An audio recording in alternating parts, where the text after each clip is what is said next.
Welcome to the Freedom Culture. All right.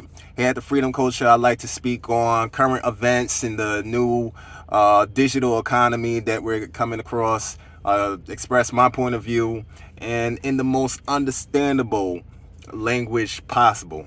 A lot of this lingo that we hear on the news and we hear conference say like Jerome Powell at his Jackson Hole event. A lot of these things that they say could really go over your head. They use very specific terminology so it doesn't sound too bad because they're afraid of reaction. I don't understand. Why not just tell people straight what it is, but they don't want markets to react, but markets react anyways. But for regular individuals like me and you, it's good to be informed to know how to carry it, how to take advantage of things and how to maneuver around here. So basically, I like to talk about cryptocurrency, you know what I'm saying? Because cryptocurrency is basically the most innovative technology that we're coming across when it comes to the financial sector. We are in the fourth industrial revolution. In my old videos, I said this before, like cryptocurrency is software protocols that's going to be needed for the fourth industrial revolution. These are basically just look at it as applications in order to make things happen, in order to do the little things on your phone or whatever. But when in this case, this is money, So in the news of cryptocurrency today, we got a lot of people talking about this Ethereum merge. Those who follow the crypto space closely will know there is a huge change coming for Ethereum blockchain, which is the technology behind the second largest cryptocurrency by market cap. This change, known as the merge, is a software upgrade. It's Ethereum's transition from proof of work to proof of stake. So what does the merge mean for users? Developers are reassuring that impacts will be minimal, but the upgrade will allow Ethereum developers to introduce new features. This update will see the Ethereum mainnet combined with the Beacon chain, which is a proof-of-stake system and is expected to be more eco-friendly by minimizing the environmental impact of mining activities. I'm just sharing my point of view. I am not a bandwagoner. I'm an individual, independent thinker, and I don't see what's the big deal in Ethereum. Ethereum is a platform that is specifically designed for people to build these kinds of decentralized applications, or dApps for short. The Ethereum client, which we are calling the Ether browser, will include a built-in peer-to-peer network for sending messages and a generalized blockchain with a built-in programming language, allowing people to use the blockchain for any kind of decentralized application that they want to create. Ethereum can be used to build financial applications that are fully trustworthy and transparent because they run on the blockchain. Online, cryptographically secure systems for managing your property and contracts. Social networking and messaging systems that allow users to maintain control of their own data. Systems for trading underutilized computational resources like CPU time and hard drive space. And eventually tools for online voting and distributed governance. And the most exciting applications of Ethereum are probably the ones that we have not even thought of. Everybody's so hype about Ethereum, and maybe because I've experienced XRP ledgers and, I've experienced better than Ethereum, but I understand how Ethereum is the first all, so it's like kind of like everything got to go with the program, but the blockchain is so massive with all these other tokens that's on top of it, so it's a lot clunky, and it started out as proof of work. So when it merged into proof of stake with all this clunkiness, I could imagine some failures is going to happen. Ethereum has tricked the entire world, and this is what you need to know. The world's second largest blockchain has officially made the merge to proof of stake. This reduces their energy usage by 99%, but also creates a serious risk. You see, in order to stake Ethereum on your own, you have to lock 32 ETH on the network. That's $50,000. Because of this, crypto exchanges have created staking pools, which allows you to lend them your ETH, so you can stake any amount and get paid interest. decentralized. The problem is that 64% of all stake ETH is currently held by only 5 crypto exchanges, making Ethereum after the merge highly centralized. This is serious because these companies have to follow the rules of their country or they get shut down. The main change, though, with this upgrade is that it eliminates crypto mining for the Ethereum protocol, and instead it relies on a process known as staking. Now, in staking, network participants have to pledge capital in order to validate transactions. And this, of course, caught the attention of SEC Chair Gary Gensler on Thursday, the same day the merge was completed. And he pointed out that this process of staking could trigger securities laws. Now, the question is it's a big question mark in the eyes of crypto investors. But Ian Bellina, the guy who was promoting it, he's not going down without a fight. And what is happening now is the SEC is claiming, they're making outrageous claims that every transaction happening on Ethereum is happening within the US and therefore within their jurisdiction. Now they're making this claim because over 40% of Ethereum nodes are located in the US. Maybe these nodes can start using VPNs or just get out of the US altogether. I think that's a good advice for anyone.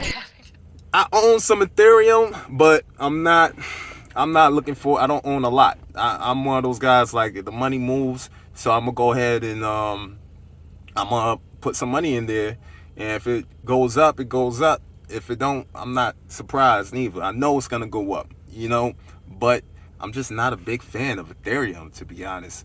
And I'll make some more videos explaining why. There's many reasons why. I don't understand why people are so excited about it, why people don't see what I see when it comes to Ethereum. It's expensive and it's slow. Bottom line, it's expensive and it's slow. And it has a lot of shadiness involved that I don't agree with. First of all, if you could just briefly explain what ETHgate is, and then we can kind of go from there. Sure, thanks, Ben. Always a pleasure to be on here. Listen, the first thing to do is define what we're not claiming. We're not asking the SEC to go after Ethereum. I've made it clear. People call me the XRP attorney. I'm on record as saying I own more Bitcoin than Ethereum than I do XRP. So I'm clearly not attacking ETH itself. I also went on record, Ben, to let people know if the SEC had sued Consensus and Joe Lubin and Ethereum Foundation and argued that ETH today is a security, I'd have filed the same case that I filed related to XRP. Yes. But there are massive, and when I say massive, that's not hyperbolic. There are massive conflicts of interest and gross appearances of impropriety. When William Hinman was named Director of Corporation Finance at the SEC, he fought to keep getting millions of dollars in payments from his old law firm, Simpson Thacher. But Hinman was warned by the ethics office it would be a crime to do anything that would affect Simpson Thacher. No meetings, no phone calls, or he'd be breaking criminal law. But Hinman ignored the legal warnings. He met with Simpson Thacher again and again. He met repeatedly with head of its D.C. office before and after he delivered a market-moving speech declaring the digital assets Bitcoin and Ether as not securities. When Simpson Thacher joined the Enterprise Ethereum Alliance, a group with the sole mission to promote Ethereum. If I'm investing in something, I need full transparency. So basically, we got that going on. So Queen Elizabeth has passed away. This is a big deal. And, it's kind of ironic that she passes away when England are starting to stop using bills, paper bills. There's a lot of places that's falling back on using banknotes, which is interesting. You know what I'm saying? It makes you go, So we're here at the Bank of England to ask the Chief Cashier, Sarah John, what you should do with your old notes. You've got until the end of September to use them. So if you've got any at home, dig them out, either take them to the shops and spend them, put them in your bank account. After the end of September, they won't be legal tender anymore. It's getting less, it's getting drier and drier when it comes to the accessibility of using banknotes. Now, my opinion with that, you already know, is the CBDC. To say that under the UK's presidency, the group of the world's 7 most advanced economies, the G7, is launching a set of public policy principles for retail central bank digital currencies, CBDCs. Central bank digital currencies could be a digital version of money, a bit like a digital banknote that could be used alongside physical notes and coins. Unlike most of the digital money people use daily today, it would be issued directly by a central bank, like the Bank of England in the UK. And government CBDCs is digital currency that they're going to use to replace banknotes, paper money. It's more traceable on the blockchain and etc. It's so much. It works so much better. If I was if I was one of those guys in Congress or whatever, I'ma want people to all be on CBDC so I could track everybody. Especially with the IRS, they hired a whole bunch of tons of people. IRS plans to use about half of its new $80 billion in funding to hire more agents and crack down on tax cheats. Here to break down who they are looking for and who could be top targets is Robert Frank. He's been digging into all of this. And Robert, what have you found? Well, Becky, as you mentioned, the IRS hoping to raise $200 billion in added revenue over the next decade from increased enforcement with that new money. For high-earning taxpayers, most of the new audit attention will focus on three basic types of income. Capital gains is also the third one. 3/4 of capital gains income is earned by those with $1 million or more in income. Sales of stocks and other financial products are, of course, automatically reported to the IRS. But sales of private businesses, property, crypto, collectibles, all that are not reported. So that's where they're going to go after with this new money. In other news, Pope Francis instructs the Vatican entities to move all funds to Vatican Bank by September 30th. There's a lot of movement going on. There's a lot of movement going on in the world this month. Like this month, I mean, when the Fed increased the tax rate, then the market's going to collapse. I mean, not to be a dramatic, but when the rates go up, the economy does bad. He uses terms like soften the economy, just to soften it up. So when the rates go up, the economy does bad, and there'll be layoffs. There'll be people with no jobs. So he's fighting increasing the rates to attack inflation, but because of the high prices. But if you don't got no job, you can't afford any price at all. You can't afford any kind of prices. So what's gonna happen is universal basic income. Some kind of socialist, fully socialist, universal basic income type social safety net that just dishes out these checks straight from the Federal Reserve. Let's say the Federal Reserve puts together a central bank digital currency. You get your bank account directly with the Federal Reserve. I'm sure all the corporate banks are going to hate that, but it seems like it might happen. And then you get Fed bucks deposited straight into your phone wallet from every month. They got to dress up this CBDC thing to be really convenient. And I'm not sure if there's any correlation between FedNow and the CBDC, but the FedNow is definitely going to be coming out, and it's going to be using fucking ISO 222 coins, which I've been kicking off in a lot of my videos.